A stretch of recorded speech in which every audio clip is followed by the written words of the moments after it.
Pregnancy and போஸ்ட்மார்ட்டமில் ஹஸ்பண்டோட support இருந்தால் ஒருத்தவங்களோட லைஃப் ரொம்பவே ஈஸியாக இருக்கும். Green flag and red flag ஹஸ்பண்டை ஐடென்டிஃபை பண்ணலாமா? நீ ரெஸ்ட் எடு, நான் பார்த்துக்கிறேன், எனக்கு ரொம்ப டயர்டாக இருக்குது, என்னால் ஹெல்ப் பண்ண முடியாது. நைட்டில் பேபி கூடவே இருந்து பார்த்துக்குவாங்க. எனக்கு ரொம்ப தூக்கம் வருது, எனக்கு தூக்கம்தான் முக்கியம், குழந்தையெல்லாம் நல்லா பார்த்துக்க முடியாது, நீ நல்லா பண்ணுற ஒரு விஷயத்தையுமே அப்படின்னு சொல்லி மோட்டிவேட் பண்ணுவாங்க. மிஸ்டேக்கை மட்டும்தான் ஹைலைட் பண்ணுவாங்க. ஹவுஸ் ஹோல்டு ஒர்க்ஸ் எல்லாத்துக்குமே ஹெல்ப் பண்ணுவாங்க. முடியலைனாலும் கொஞ்சம் சின்னதாக ஹெல்ப் பண்ணுவாங்க. இது உன் டியூட்டி தானே, நீ செய்ய வேண்டியது தானே, குழந்தையெல்லாம் எல்லாம் பார்த்துக்கிட்டே வேலை செய்யலையா அப்படின்னு கேட்பாங்க. உன் ஃபீலிங்ஸ் எல்லாத்துக்குமே இம்பார்ட்டன்ஸ் கொடுப்பாங்க. ஓவர் திங்க் பண்ணாத அப்படின்னு சொல்லுவாங்க. டாக்டர் விசிட் ஒவ்வொன்றுத்துக்குமே கூட வருவாங்க. முடியலைனாலும் அட்லீஸ்ட் ட்ரை பண்ணுவாங்க.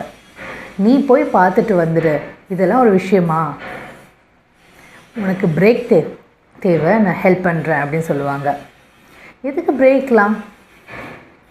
பேபியை கேர் எடுத்து பார்த்துக்குவாங்க, உங்களுக்கு ஹெல்ப் பண்ணுவாங்க.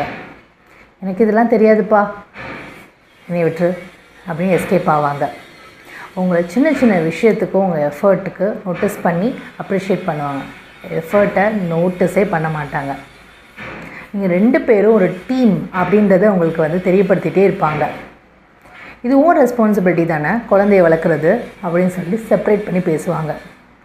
நியூ மாம்க்கு ஹஸ்பண்டோட சப்போர்ட் இருந்தால் அவங்களோட ஜேர்னி ரொம்பவே ஹெல்ப்ஃபுல்லாக இருக்கும், ரொம்பவே யூஸ்ஃபுல் அண்ட் ஈஸியாக இருக்கும்.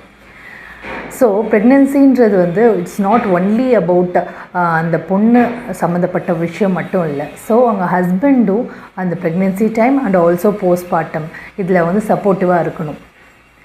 உங்களோட ஹஸ்பண்ட் உங்களுக்கு ரொம்ப சப்போர்ட்டிவாக இருந்தாங்க அப்படின்னா அவங்கள நீங்கள் அப்ரிஷியேட் பண்ணுங்கள். அது அவங்களுக்கு இன்னும் கொஞ்சம் என்கரேஜ்மெண்ட் தரும்.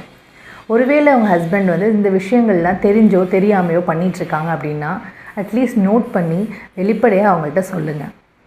அவங்க உங்களுக்காக இந்த சேஞ்சஸ் பண்ணிக்கிறதுக்கு சந்தோஷமாக சேஞ்ச் பண்ணுவாங்க. ஸோ இந்த வீடியோவை யாருக்கு நீங்கள் ஷேர் பண்ணணுன்னு நினைக்கிறீங்களோ ஒன்றுமே சொல்லாமல் அவங்களுக்கு இதை ஷேர் பண்ணிவிடுங்க. தேங்க்யூ.